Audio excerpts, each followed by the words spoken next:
আসসালামু আলাইকুম এভরিওয়ান, কেমন আছেন সবাই? আশা করি সবাই ভালো আছেন। আলহামদুলিল্লাহ আমিও ভালো আছি।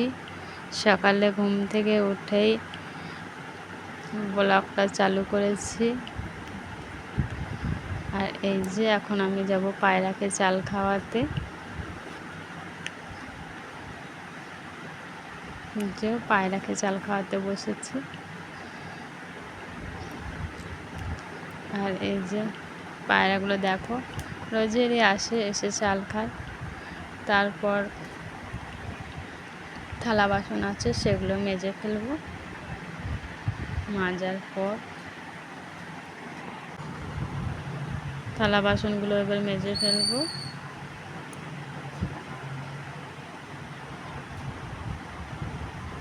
আর এই যে এখন চলে এসেছি রান্নার পাড়ে। কি করা যায় সকালবেলায় চায়ের জন্য সেটাই আমি দেখছি। আর ভাবছি কি করব, আগে রান্না বসিয়ে দেবো না থালা বাসনটা মেজে ফেলবো, না ঘরের কাজ কি করব, মানে একটু ভেবে নিলাম।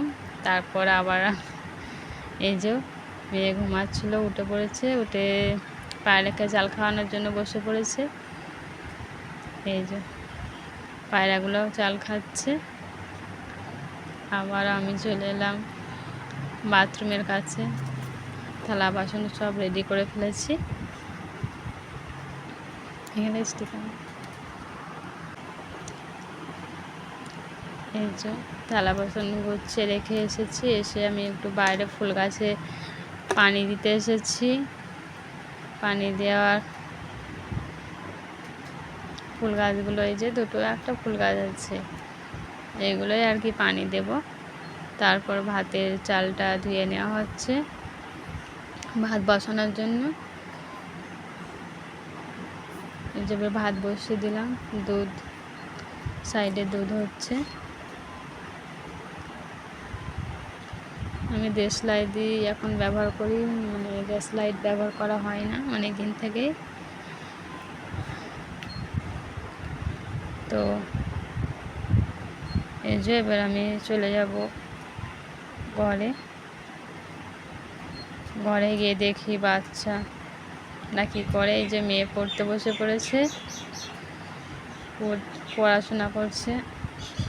এবার আমি এসেছি বলে আমাকে আবার দেখছে, ক্যামেরা অন করা আছে, তো হেসে ফেলেছে, দিয়ে আমাকে দেখাচ্ছে কি করেছে না করেছে। আমি বলছি হ্যাঁ খুব ভালো হয়েছে, তুমি করো। এই যে ও তখন বাচ্চা, মানে যেটা পারে সেটাই করে আমাকে সব কিছু বলছে। আবার বলছে মা তুমি সবাইকে বলে দাও আমি পড়াশোনা করি। আমি বলছি আচ্ছা ঠিক আছে, আমি বলে দেব। ওটাই আমাকে বলছে। এই যে অনেক কথা বলছে আমার সাথে, সেগুলো অফ ক্যামেরায় রেখে দেওয়া হয়েছে।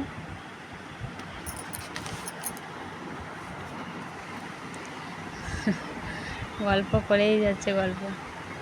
চলো তারপর দেখা যাক।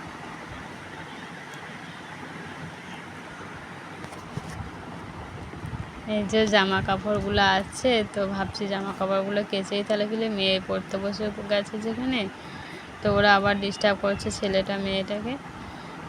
তারপর দেখছি এই যে পানি পড়ছে, তো কী করে ইয়ে করবো, জামা কাপড় কাচবো।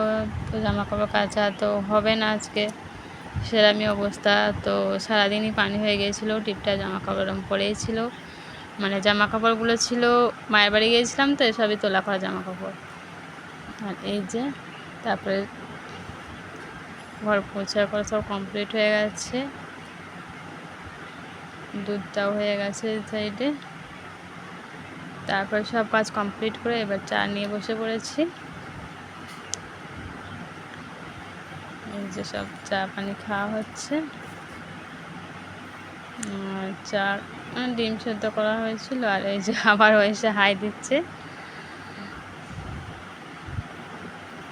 চা আমরা বাটিতেই খাই, গ্লাসে খাই, কাপ ফাপ এখন ব্যবহার করি না। বাচ্চারা এখন তো অনেকটাই ছোটো, আর সানের ঘর পড়ে গেলেই ভেঙে যাবে, তার জন্য এখন বাটি ব্যবহার করা হয়। তারপর জামা কাপড় কাচা ছিল, মানে একটা জামা ভিজানো হয়েছিল, সেটাই কেচে রোদে দেওয়া হয়ে গেল। তো আজকে